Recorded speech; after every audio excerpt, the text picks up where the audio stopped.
shotgun lube, you know, over here.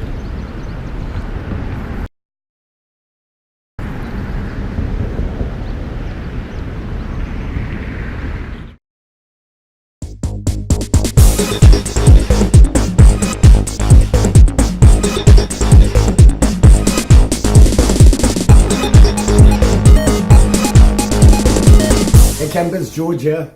Yeah, can you tell? Sick again. The changing weather here in Minnesota, it's hot, cold, windy, not windy, almost snowed the other day. Haven't caught any fish, been skunked 12 times in a row. Other than that, things are going well.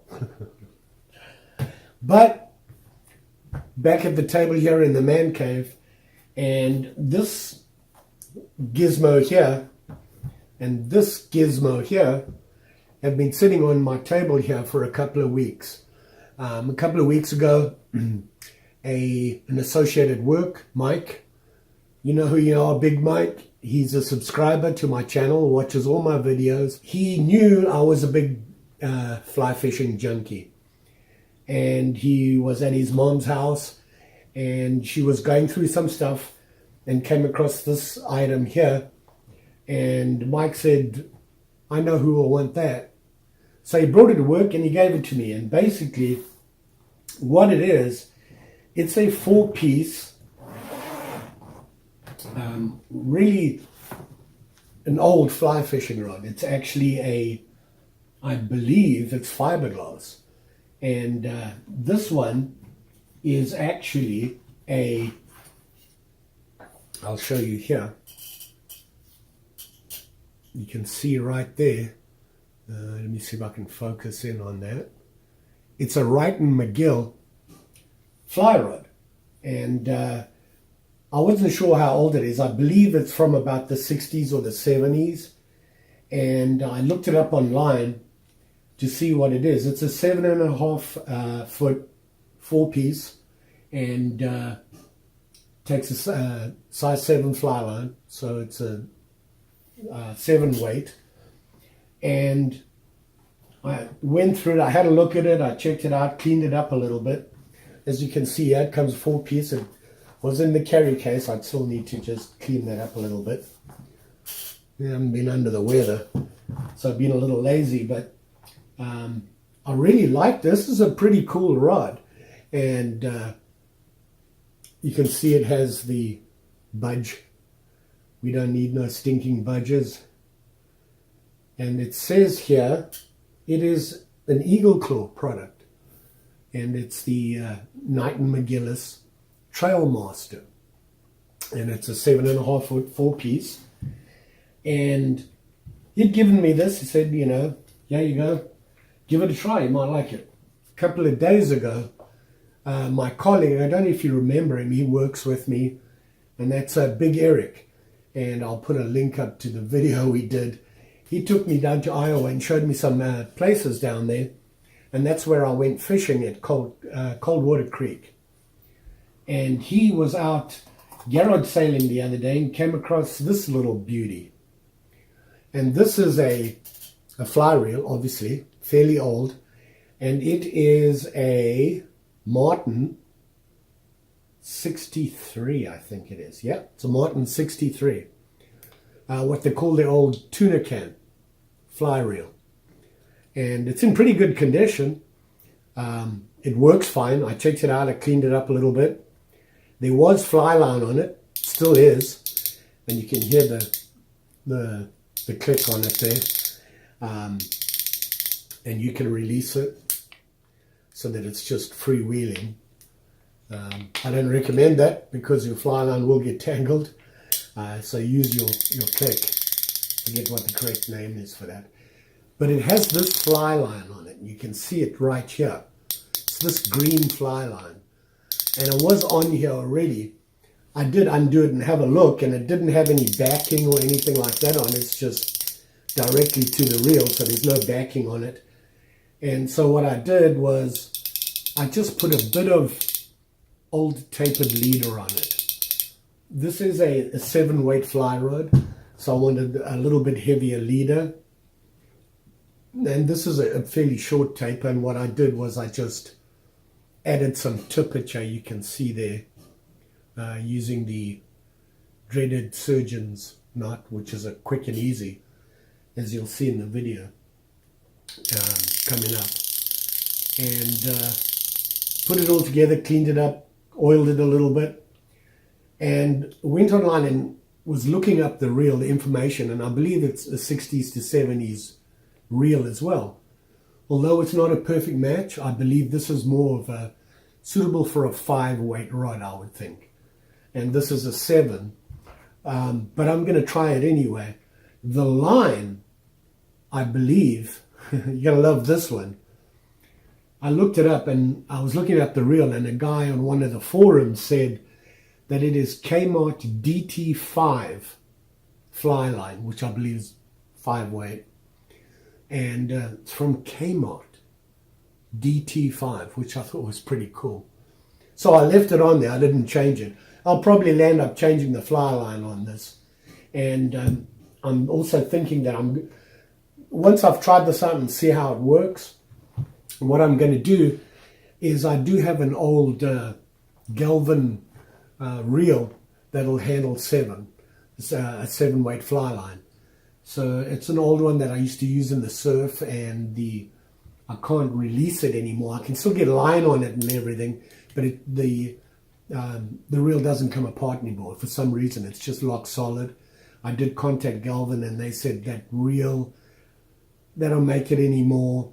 I can send it to them, they can try, but they can't guarantee they'll get it out, and if they do, if it'll go back together again, that sort of thing. But so I still use it. I keep it oiled and everything, so I might end up using that. But I am going to try this little beauty, and it's pretty cool. Like I said, it's a Martin 63, made in the USA, and it's very basic. You have your release here. You just push on this, and when you push on that, it releases the reel, he says. Let me do this properly. You can see it come apart here like that, and you can see the click system. I forget what it's called. I can't pronounce it, but it's just a very basic click. And reading up online about it, they said it's one of the better old-fashioned style clicks, where the spring really works well. The little spring that holds it all together and gives you that, you click on it. I love that sound, because when you catch a fish and it runs, ooh, I have me some vintage stuff to play with. And that's exactly what I'm going to do. But I just wanted to give kudos to Mike. I really appreciate this.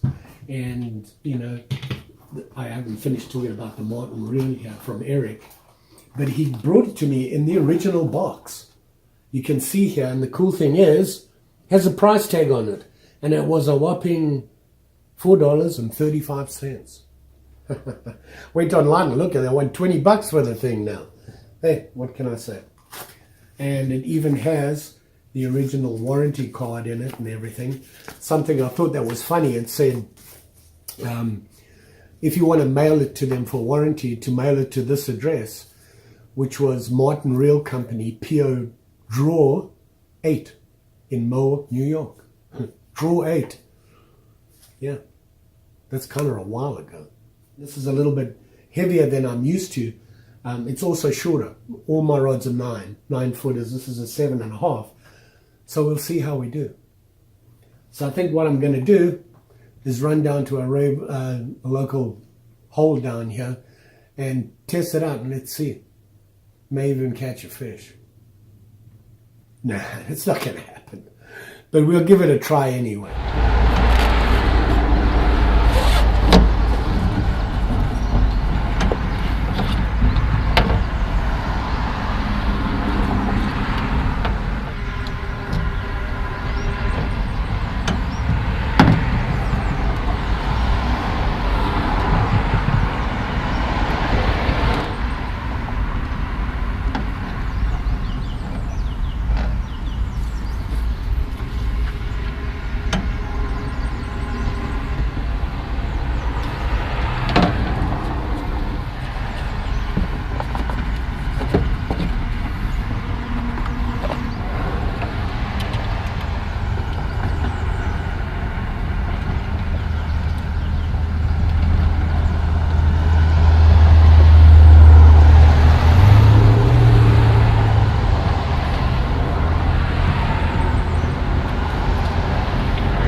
Let's go see if we can catch something with this old guy.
They preloaded that trailer Friday night. So it's in the trailer Friday night.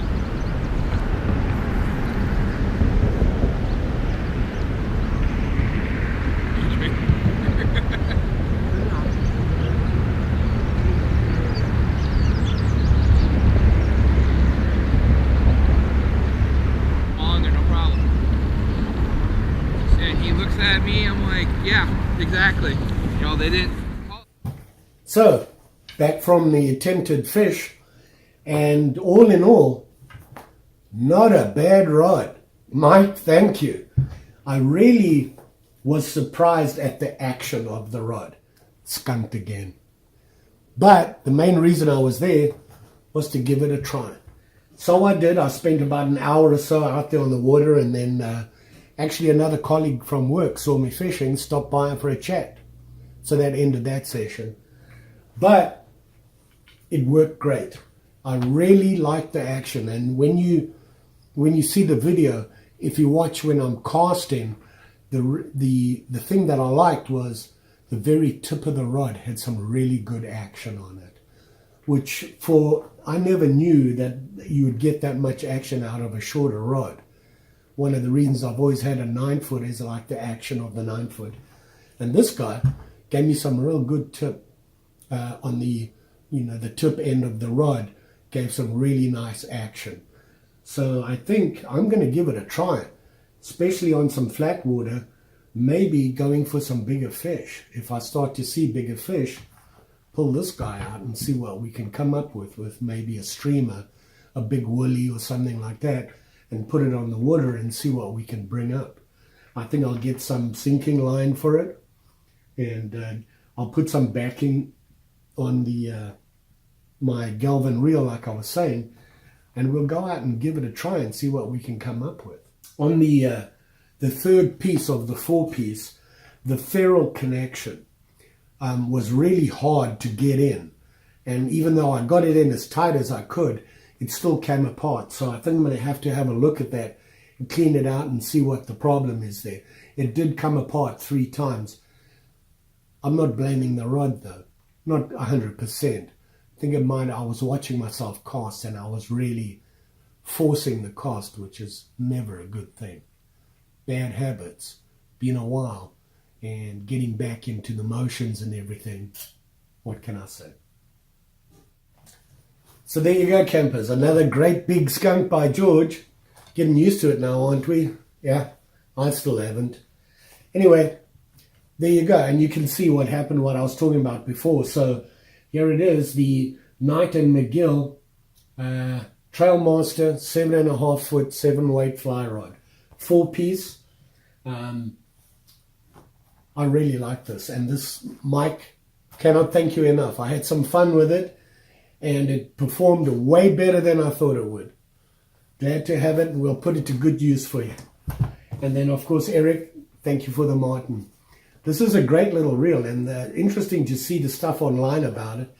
And I think I might even be able to use it. And, you know, I might land up keeping it on this rod just to keep it as my new toy, the vintage stuff. Ooh. Anyway, there you go. Thanks to Mike and Eric. Much appreciated, guys. Don't forget, like, share, subscribe. You know the story. And hopefully, I'll be back with some fishing where I actually catch a fish. When that's going to be, I have no idea. But if you're persistent, you might get to see it. Watch the videos. Just saying. Thanks for watching.